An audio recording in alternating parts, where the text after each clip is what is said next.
A man carried 2 buckets of gasoline. He strode into the building. The office area was filled with employees. This was a telecom fraud den. Clay walked to the center of the lobby. He demanded that everyone repeat a phrase after him. Need your attention, please. Repeat after me. I will never steal from the weak and vulnerable again. But no one took him seriously. They even laughed out loud without restraint. Seeing this group still joking around, Clay directly targeted a man standing nearby. He silenced him in the harshest way. This action immediately quieted the entire office. Everyone was frightened into immobility. When Clay poured gasoline onto the computers, the employees finally realized something was wrong. They fled the building en masse. Meanwhile, the manager rushed in with several security guards. This lobby was bringing in millions per minute. Of course, the manager couldn't allow Clay to destroy it. He hurriedly instructed the guards in the back to take action.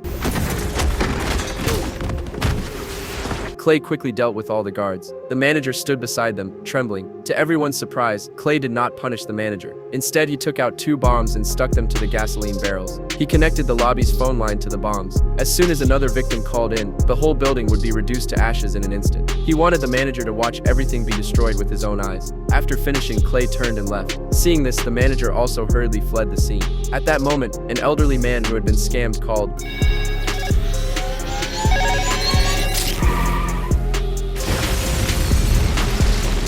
Why was Clay so ruthless? All of this goes back to 2 days earlier. After retiring, Clay rented a warehouse in the suburbs. Every day he lived among the bees in the flower fields. Life was simple and peaceful. His landlord was a retired female teacher who lived alone. The old woman was very kind. She never asked about Clay's past. She often invited Clay to her home for meals. The old woman's kindness made him feel the warmth of a home for the first time. However, the peaceful life was shattered one day. That day, Clay, as usual, brought freshly harvested honey to the old woman's house. But this time, no matter how he knocked, there was no answer. Through the window, he saw the lights still on inside. This anomaly made Clay feel deeply uneasy. He pushed the door open and went inside, but he saw shell casings scattered on the floor. It turned out the old woman, overcome with guilt, chose an extreme course of action. The money she was scammed out of included not only her life savings, but also the children's charity fund she was responsible for managing. So upon learning everything, Clay decided to avenge her. What happened next was the opening scene. He personally blew up the entire building, and this call center was only a branch of the fraud syndicate. Please follow me to learn about further developments of the story.